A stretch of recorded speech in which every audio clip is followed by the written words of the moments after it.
हमारे सामने ये प्रश्न है, दिए गए शीर्ष बिंदु वाले त्रिभुज का क्षेत्रफल 4 वर्ग इकाई है, k का मान ज्ञात कीजिए।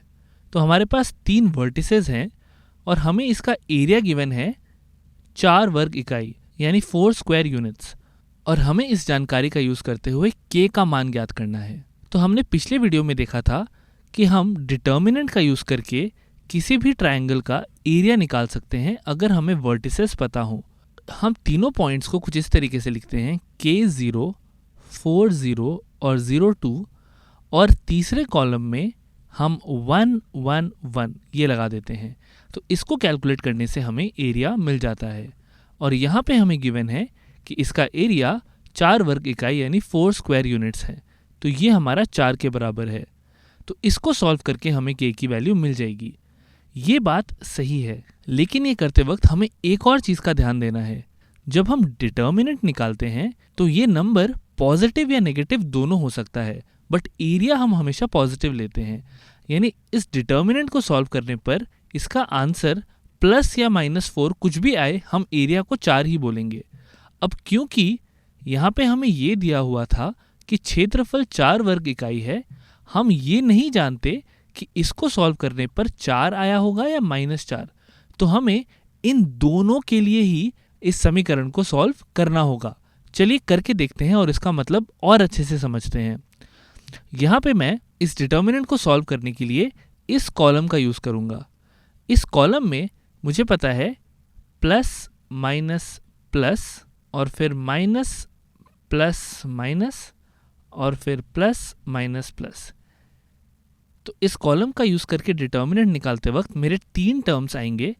पहले टर्म में मुझे 0 ही मिलेगा, तो इसके बाद जो छोटा डिटर्मिनेंट आएगा वो कुछ भी आए, मुझे आंसर 0 ही मिलने वाला है इस टर्म का।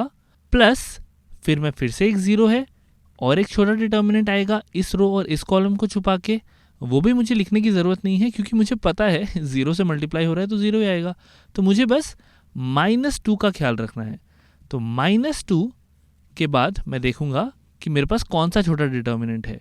तो छोटा डिटर्मिनेंट निकालने के लिए फिर से हम इस रो को और इस कॉलम को छुपा देते हैं और देखते हैं हमारे पास कौन से 4 नंबर आए हैं, k, 4, 1 और 1, यानी k, 4, 1 और 1।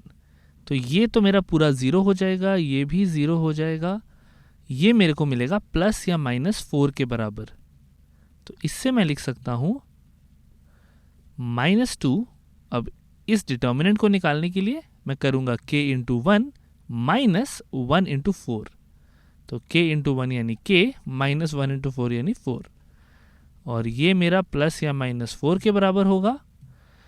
तो ये 2 और ये 2 को कैंसिल करके मैं -1 लिख सकता हूँ, और फिर यहाँ पे मैं लिख सकता हूँ 4 minus k is equal to +-4, यानी 4 माइनस k या तो +4 के बराबर है या फिर 4 माइनस k -4 के बराबर है। तो इस वाली इक्वेशन से मुझे मिल रहा है k इक्वल्स टू 0, और इस वाली इक्वेशन से मुझे मिल रहा है k इज इक्वल टू 8। यानी k की इन दोनों ही वैल्यूज़ के लिए मुझे इन वर्टिसेस से ट्रायंगल का एरिया 4 वर्ग इकाई मिलेगा।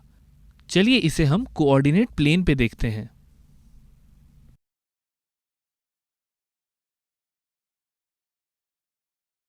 तो यहाँ पे हम देख सकते हैं 0, 2 और 4, 0 ये तो हमारे फिक्स्ड पॉइंट्स हैं, पर k0 के लिए या तो मैं 0, 0 ले लूँ या फिर मैं 8, 0 ले लूँ।